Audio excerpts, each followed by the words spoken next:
দেগঙ্গার সভা থেকে কোন্দল বন্ধে কড়া বার্তা দিয়েছেন মমতা। তৃণমূলের রাজ্য সভাপতি সুব্রত বক্সী ও নৈহাটিতে বৈঠক করেছেন। তারপরেও ব্যারাকপুরের সাংসদ ও জগদ্দলের বিধায়কের দ্বন্দ্ব মেটেনি। বছরের শেষ দিনে তা নিয়েই সরগরম থাকলো ব্যারাকপুরের শিল্পাঞ্চল।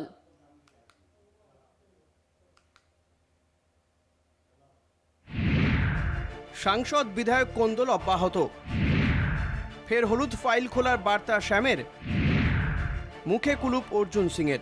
গোষ্ঠী কোন্দল মেটাতে মুখ্যমন্ত্রীর কড়া বার্তার পরেও মিটছে না শ্যাম অর্জুন দ্বন্দ্ব।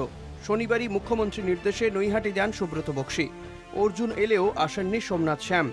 বৈঠকের কথা তিনি নাকি জানতেনই না, দাবি জগদ্দলের বিধায়কের।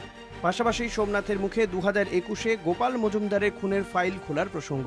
দলের মধ্যে থেকে যারা দলকে বিভাজন করার চেষ্টা করছে, যারা দলের কর্মীদের খুন করানোর চেষ্টা করছে, যারা দলকে ক্রমাগত একটা বাজে জায়গায় নিয়ে যাওয়ার চেষ্টা করছে, আমি তাদের বিরুদ্ধে লড়াই।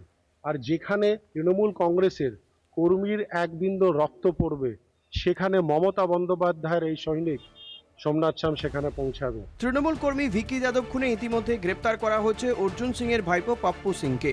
এদিন জনসভায় ভিকি যাদবের খুনের প্রসঙ্গ তুলে অর্জুনের বিরুদ্ধে অভিযোগ শানান সোমনাথ। তার দাবি, ভিকি যাদব খুনের তদন্ত ঠিক পথেই চলছে।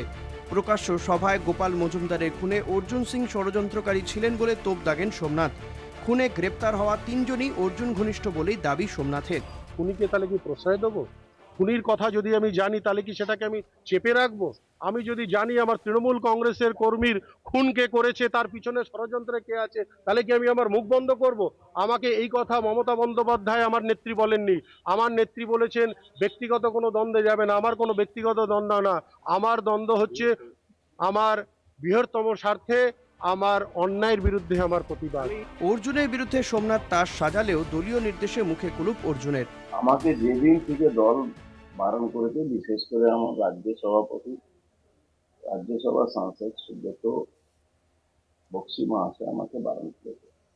এই ইস্যুতে কে কি বলছে ডোন্ট কেয়ার, আমার কাছে কিচ্ছু যায় আসে না। দলের সৈনিক হিসাবে আমি কোনো এদের প্রশ্নের উত্তর দেব।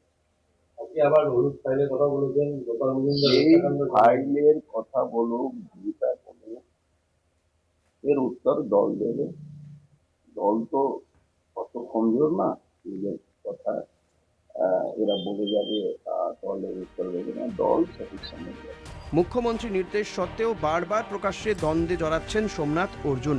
লোকসভা ভোটের আগে ব্যারাকপুর শিল্পাঞ্চলে দলীয় সাংসদ বিধায়কদের পারস্পরিক চাপানোত্তর নিয়ে চাপ বাড়ছে তৃণমূলের। ব্যারাকপুর থেকে শুভজিৎ সিংয়ের রিপোর্ট, কলকাতা টিভি।